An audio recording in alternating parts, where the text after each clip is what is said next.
This morning, you're about to hear some familiar words, seasonal words, words that you're probably accustomed to hearing, maybe even memorized, and associated with one particular baby born about 8 centuries after the words were originally written. While the words may certainly fit the description of the one that we know as the Bethlehem baby, it's probably true that Isaiah, the writer of these words, had a different son in mind. You see, the words of the biblical prophets were always spoken at a particular time for a particular situation in which they lived. And between the time of David and Isaiah, there were 12 kings of Judah over a 200-year period of time. Some were considered good kings, others were duds. Isaiah was writing when there was a dud, Ahaz, the 12th king of Judah. He'd been given himself and his country over to what was termed in the prophets as wickedness in order to get on the good side of Assyria, which was the dominant empire at the time. He began setting up pillars to their gods. He began to ignore the warnings of the prophets Isaiah, Micah, and Hosea. And now his back is against the wall because the Assyrians are ready to strike.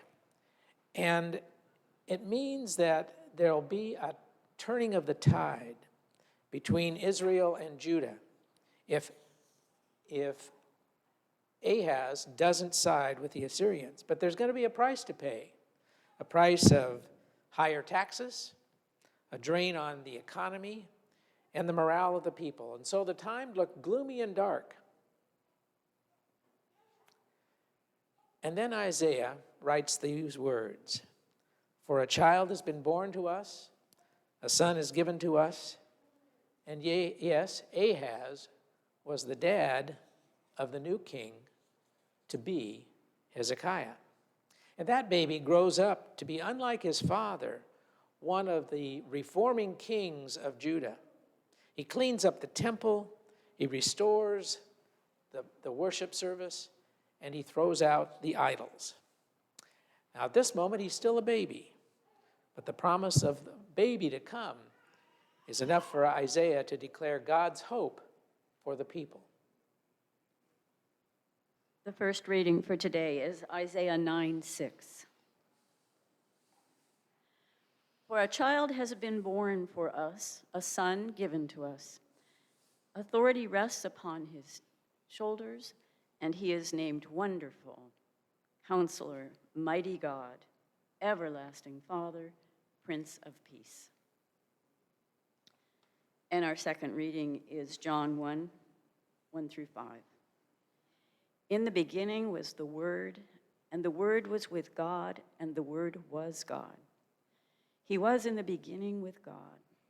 All things came into being through him, and without him not one thing came into being. What has come into being in him was life, and the life was the light of all people. The light shines in the darkness, and the darkness did not overcome it. So we're moving into this darkest part of the year. Tuesday is that longest night, the night in which darkness seems to be overwhelming.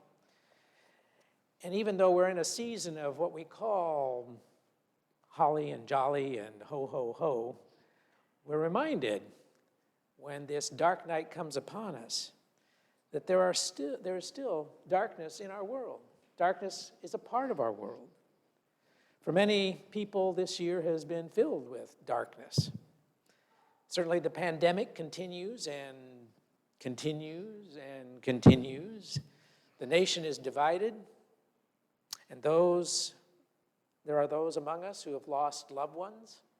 There have been crumbling relationships. There have been people living on the edge, worried, uncertainty, and fear. They've become another pandemic.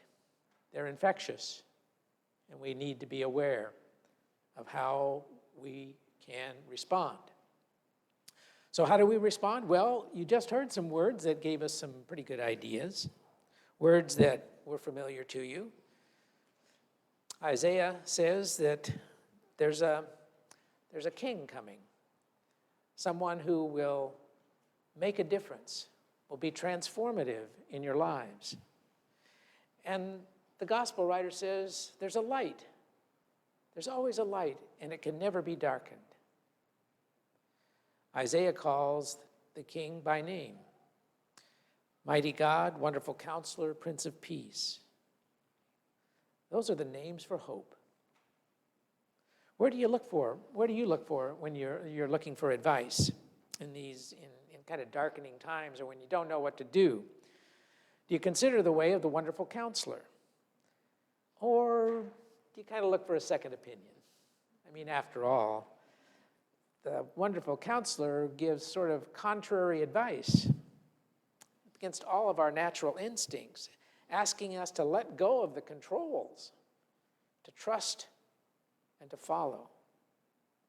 There was a book out called God is My Co-Pilot, and the suggestion was, if God is your co-pilot, change seats. Because there should be one pilot. Now, Ahaz believed in God and all that, but like Ahaz, sometimes we prefer our own strategies of working through the little nitty-gritty problems that we come faced with. We have some functional saviors. Could be your job or your career, maybe your pension, your IRA, something you glean from the nightly news, or maybe it's something you read online and you think, now that makes sense. That's something I can see and hear, and I've experienced it. And boy, that's what I'm going to do. They all seem much more real than ancient proddings from an ancient prophet. Yep, the words and the counsel of the Wonderful Counselor don't seem very practical, because it's the way of giving instead of accumulating. It's the way of distributive justice and righteousness, compassionate behavior. It's the way of doing more than it's expected of you. It's the way of reflecting the compassion of God and always being willing to forgive, doing the things that we should be doing that match the priorities of God. And like a good and wonderful counselor, the counselor will not demand, but only offer that advice. And it will be up to you as to how you respond. So hope has a name. It's Wonderful Counselor and Prince of Peace.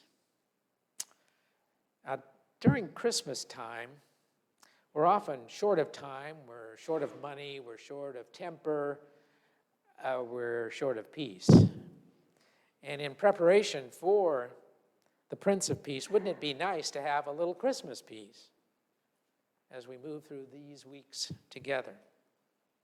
Wouldn't it be nice to have that Christmas peace in your house, in our community, in the nation, in the world? Isaiah felt that way. He was tired of all the fighting, of the wars, the injustice, the poverty, and all of those things that kept people from being who he knew they could be. He was just tired as we are of distances and distancing, of pandemics, injustice, darkness, separation. We're tired. And that's when Isaiah said, hope has a name. The Prince of Peace will be coming. But not just to maintain the status quo, not to bless us the way we are, but to bring in a fresh wind, sweeping out the old, clearing out the stagnant.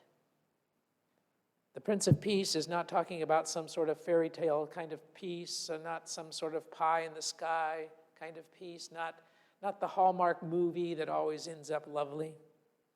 It's a transformational peace that is attained only by doing the right thing at the right time for people who are in need of that peace and who are just as tired as you are. Hope has a name. Wonderful Counselor, Prince of Peace, Mighty God. Well, here we sit in the darkness, and you sort of wonder sometimes, well, where's the mighty in the God? It's still dark, and it seems to be getting darker. And the hard part to understand sometimes is that the mighty God does not act through supernatural intervention, through the miraculous, but through the people of God who see the responsibilities they have to be citizens of God's realm. We recognize, and we have to recognize, where there is darkness, someone has to shine a light. Where there is sorrow, someone needs to be empathetic and demonstrate that to those who are in need. Where there's greed, someone needs to speak truth to power and distributive justice. Where there's sorrow, where shoulders and spirits are broken down, someone needs to help lighten the load. And where there is conflict of interest, someone needs to come in and say, enough. There was a child born, and a son was given, who asked the someones, and you know who you are, will you follow me?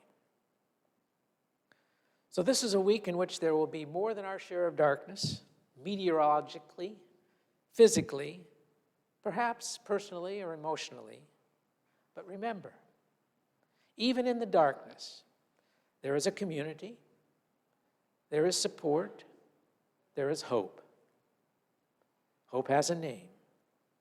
And hope sparks a light that breaks through the darkness, and that darkness has never been able to put it out. Amen.